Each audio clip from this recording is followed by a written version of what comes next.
It was the summer of 2019 when everything started to feel strange.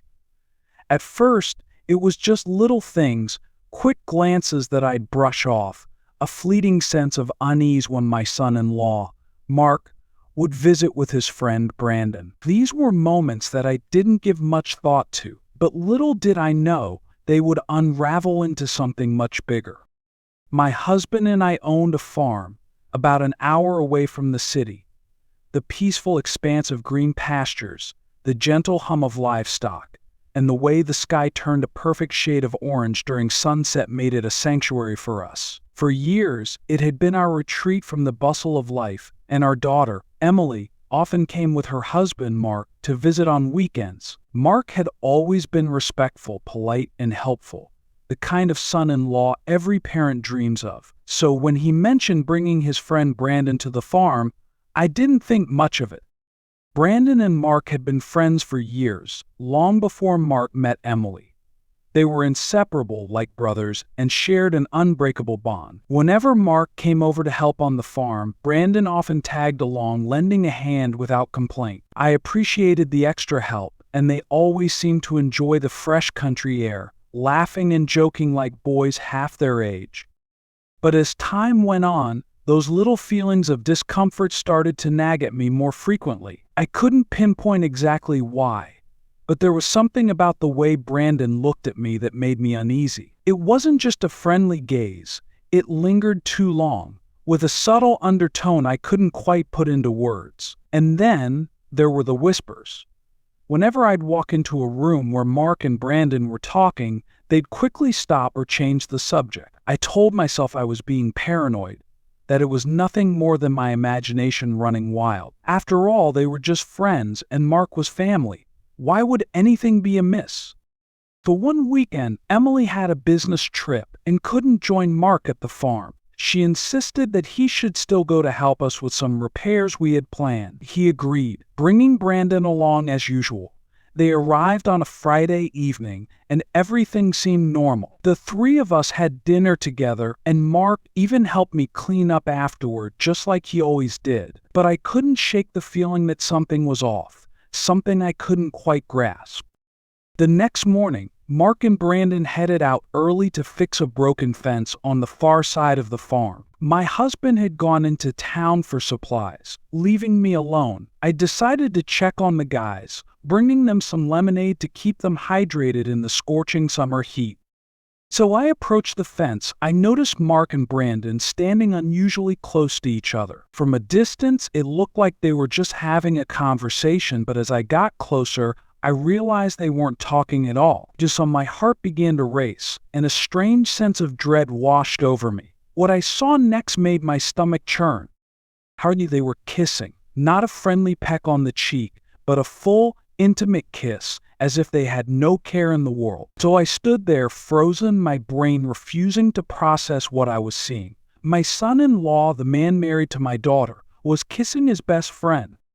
I must have made a noise, a gasp or something, because they suddenly pulled apart and turned to face me. Mark's face went pale, and Brandon's expression shifted into something between shock and anger. We stood in silence for what felt like an eternity. I wanted to say something, scream, cry, anything, but no words would come out. My mouth felt dry, and my hands were trembling. Mark was the first to speak. This isn't what it looks like," he stammered, but I could see in his eyes that he knew he was caught. "Mom, I can explain," he said, taking a step toward me. I took a step back, the betrayal hitting me like a punch to the gut. "Explain." I finally managed to choke out. "How are you going to explain this? How are you going to explain this to Emily?" The thought of my daughter, sweet and trusting, tore through me. How could he do this to her? Brandon, who had been silent up until now, stepped forward. His face was hard, unrepentant. "You weren't supposed to see that," he said coldly. "This doesn't concern you." "Doesn't concern me." I couldn't believe what I was hearing. "You're both betraying my daughter, and it doesn't concern me." Mark looked pained, torn between guilt and something else I couldn't quite decipher. "I love Emily," he said, his voice barely above a whisper. But this with Brandon, it's different. Different. My voice rose in disbelief. You're married to my daughter. How long has this been going on? Neither of them answered right away, and their silence was enough to tell me everything I needed to know. This wasn't some fleeting mistake. This had been going on for a while, right under our noses. "I'm telling Emily," I said, my voice trembling with anger and betrayal. "She deserves to know." Mark's face crumbled. "Please don't," he begged. "I'll end it. I swear I'll end it with Brandon. Just please don't tell her. It'll destroy her." I stared at him, my mind swirling with thoughts. Emily loved Mark. She adored him. I knew this would shatter her, break her heart into a million pieces. But how could I keep this secret from her? How could I let her continue living in a lie? If you like this story, comment your opinion in the comment section. At that moment, I couldn't think clearly. All I knew was that I needed time to process this, to figure out what to do. "I need to think," I said, my voice strained. "I can't deal with this right now." I turned and walked away, feeling their eyes on me as I made my way back to the house. When I felt sick, my mind racing with thoughts of betrayal and confusion. How long had this been going on? How could Mark do this to Emily? And why hadn't I seen the signs earlier? For the rest of the weekend, I avoided them as much as I could.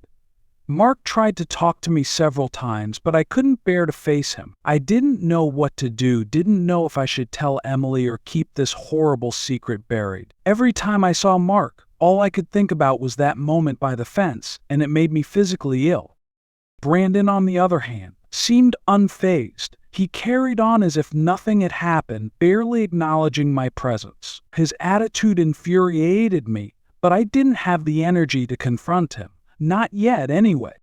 On Sunday evening, Mark and Brandon packed up to leave.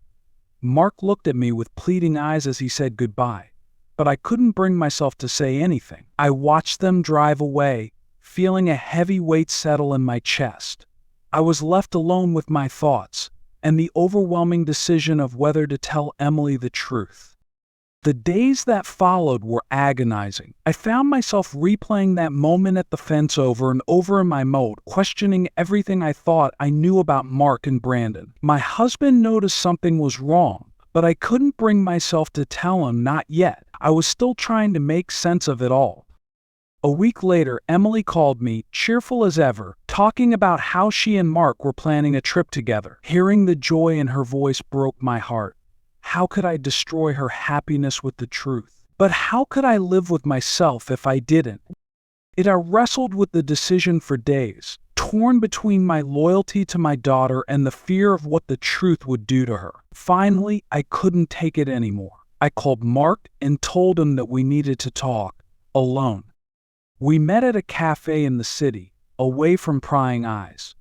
Mark looked exhausted, his face lined with guilt and worry. He knew why I had called him.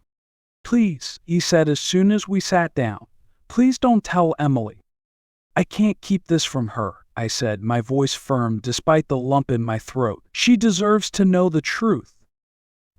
"I'll end it with Brandon," Mark said quickly. "I swear it's over. I'll do whatever it takes to make things right with Emily." I stared at him, torn between anger and pity.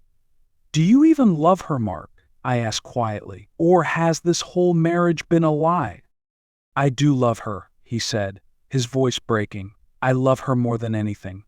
But this thing with Brandon, it just happened. I didn't mean for it to, but it did. And now I don't know how to fix it." "You fix it by telling her the truth," I said, my heart aching for my daughter. "She deserves to know what's been going on." Mark's face crumpled, and for the first time since this whole nightmare began, I saw the depth of his remorse. "I don't want to lose her," he whispered. "You should have thought of that before," I said, my voice cold. "Before you betrayed her." In the end, I told Mark that he had 1 week to come clean to Emily, or I would do it. To myself, I couldn't keep this secret any longer, and I couldn't let him continue to deceive my daughter. It wasn't fair to her, and it wasn't fair to me. Mark agreed, though I could see the fear in his eyes. He knew that once the truth came out, everything would change, and it did. A few days later, Emily called me sobbing. Mark had confessed everything, and her world had come crashing down around her. She didn't know what to do, didn't know how to process the betrayal from the man she had loved and trusted. I rushed to her side, holding her as she cried, wishing I could take away her pain. The days that followed were a blur of heartache and confusion. Emily moved out of their home, staying with me and her father for a while as she tried to figure out what to do next. Mark begged for her forgiveness, but I didn't know if she would ever be able to give it. As for Brandon, he disappeared from their lives completely, leaving behind nothing but the wreckage of his friendship with Mark and the devastation of my daughter's broken heart. If you like this story, comment your opinion in the comment section. The days after Emily moved back home were heavy with a silence none of us knew how to break. She hardly spoke, her face pale and gaunt, as if the weight of the betrayal had physically drained the life out of her. My heart ached every time I looked at her, seeing her in so much pain. My husband and I tried to be supportive, giving her space when she needed it, but also being there for her when the tears wouldn't stop. It was hard to know what to say or do. How do you comfort someone whose entire world has collapsed in an instant?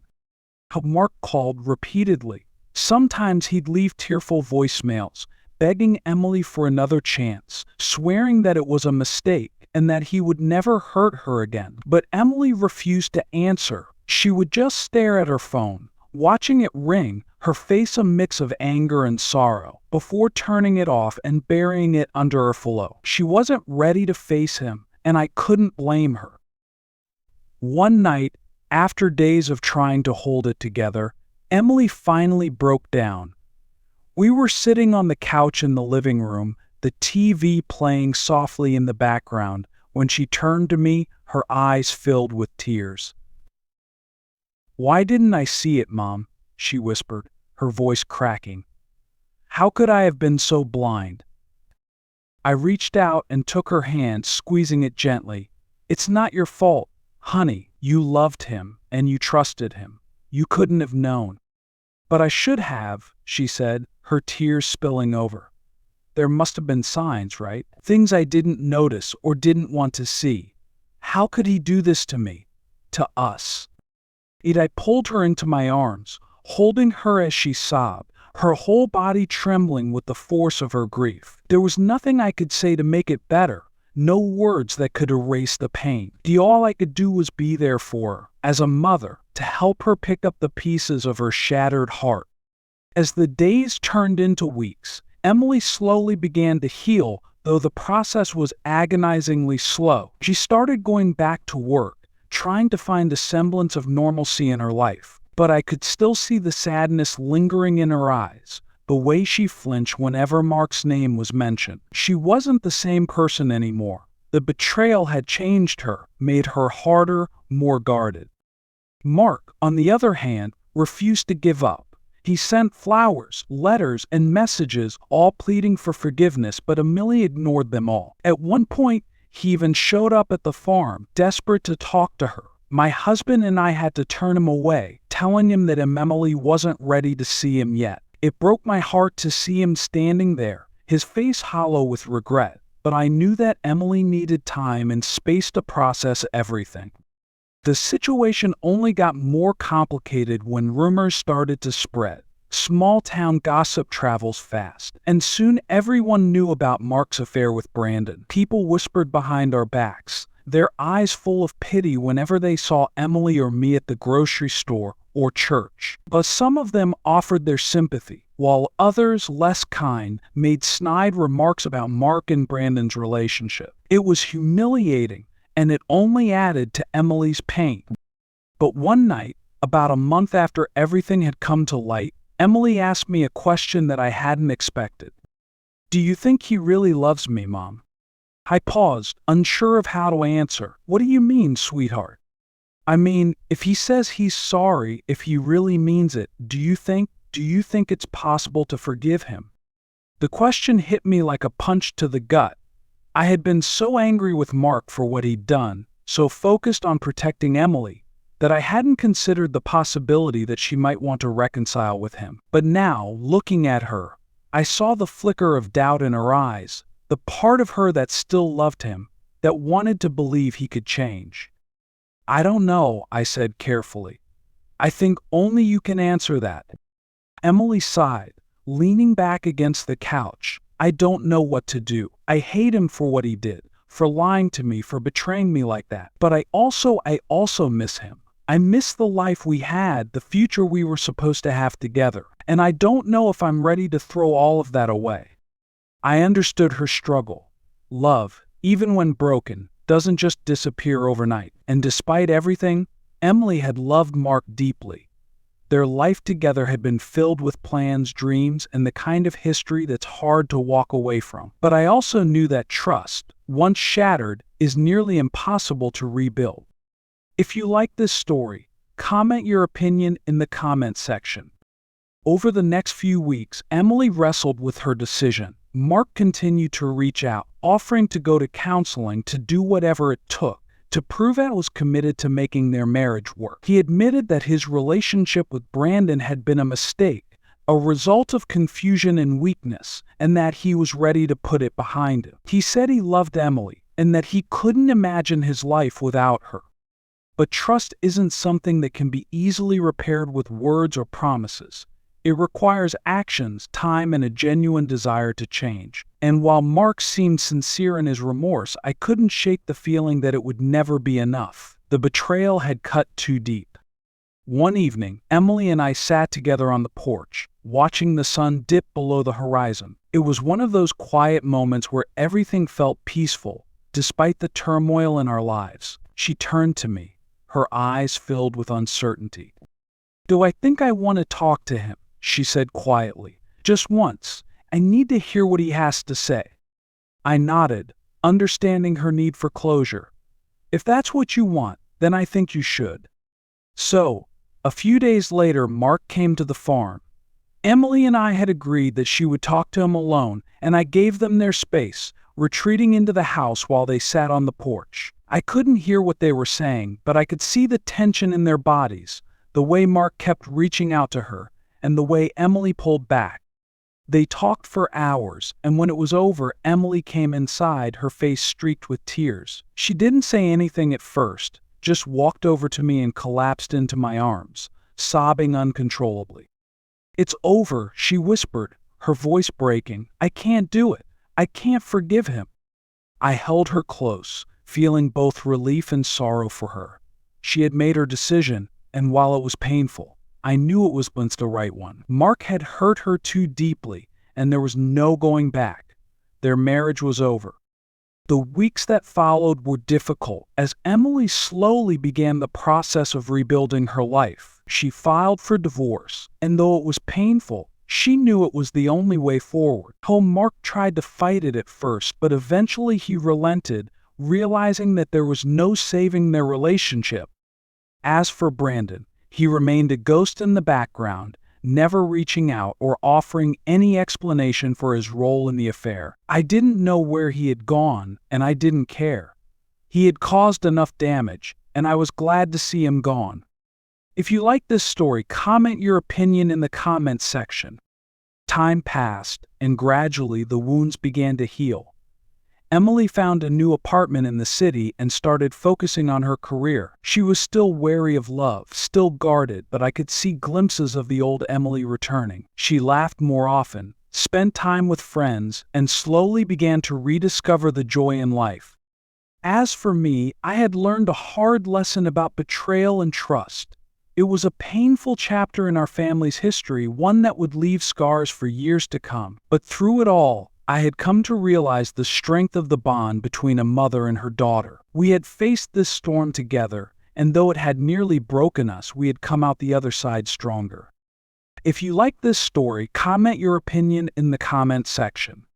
Months had passed since the fateful day Emily decided to leave Mark behind. She wasn't the same person she had been before the betrayal. There was a depth to her now, a hard-earned wisdom that came from enduring heartbreak, but also a quiet strength. She threw herself into her work and hobbies, and gradually, She started to rebuild herself piece by piece.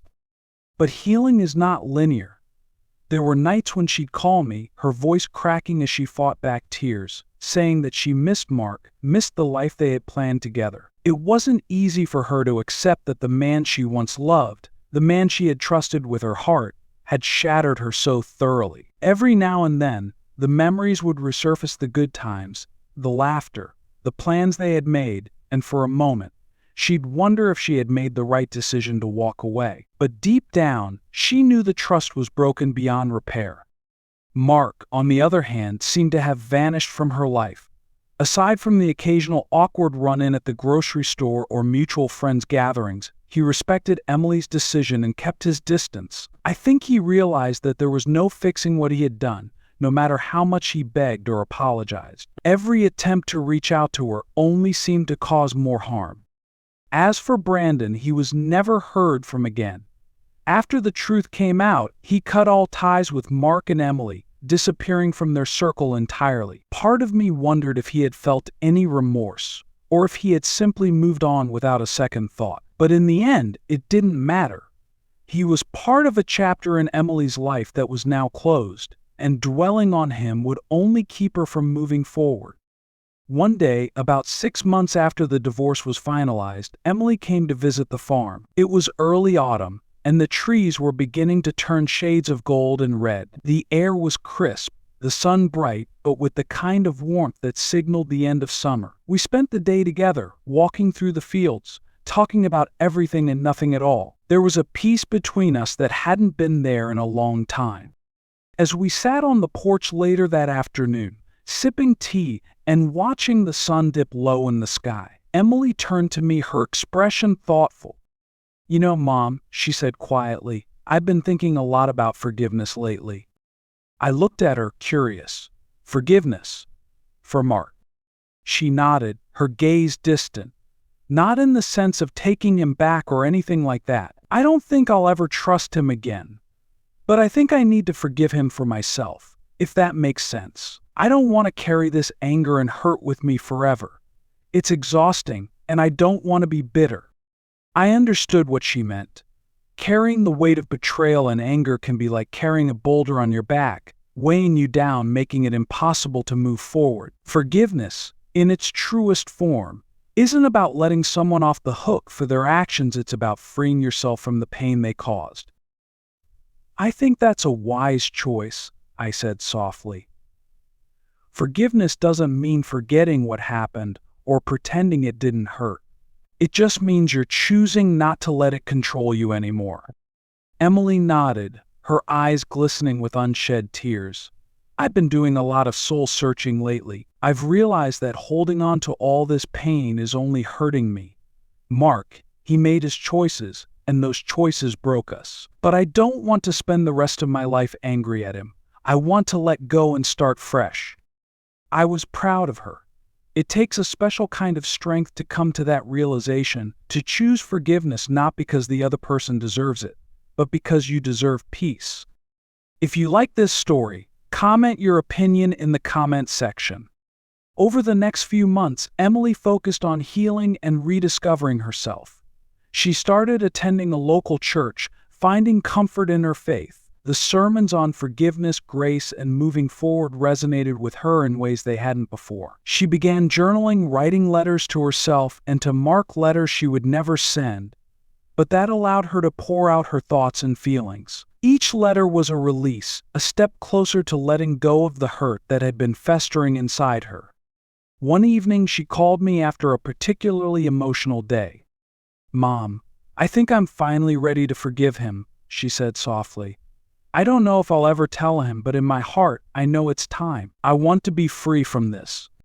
Hearing those words, I knew my daughter had truly begun to heal. She had reached a point where she no longer wanted to be defined by what had happened to her, no longer to wanting to carry the weight of betrayal. It was a turning point, a new beginning. If you like this story, comment your opinion in the comment section. Life has a way of surprising you when you least expect it. As Emily moved forward with her life, she began to open herself up to new possibilities. She reconnected with old friends, took up new hobbies, and even went on a few dates, though she remained cautious. Trust, once broken, takes time to rebuild, even with someone new. One day, about a year after everything had come to light, Emily came home with a smile I hadn't seen in a long time. She had met someone kind, patient, and understanding. His name was Andrew, and from the way she spoke about him, I could tell he was different from Mark. He was gentle, respectful, and most importantly, he made Emily feel safe. It wasn't long before she brought him to the farm to meet us, and I could see in the way they interacted that he was good for her. He treated her with the care and love she deserved. Emily's journey hadn't been an easy one. She had faced betrayal, heartbreak, and the loss of the future she had once dreamed of. But through it all, she had come out stronger, wiser, and more resilient. She had learned to forgive, not just Mark, but also herself for the time she had doubted her own worth. As I watched her laugh with Andrew, her eyes bright and full of life again, I felt a deep sense of peace. My daughter had found her way back to happiness. And though the road had been long and painful, she had made it through. If you like this story, comment your opinion in the comment section. Mark eventually moved away, starting a new life in another city.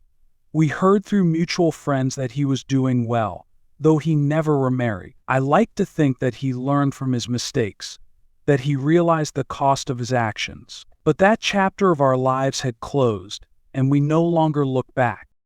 Emily's story, like so many others, was one of betrayal, heartache, and ultimately healing. It's a reminder that even when life falls apart, there's always the possibility of rebuilding, of finding hope in the most unexpected places. And though betrayal can leave deep scars, it doesn't have to define you. You can choose to rise above it, to forgive, and to move forward. The farm remains a place of peace for all of us, a place where we can reflect on the past, but also look to the future with hope. And as the seasons change, as the leaves turn from green to gold, I am reminded that healing, like the changing of the seasons, takes time, but in the end, it always comes. If you like this story, comment your opinion in the comment section.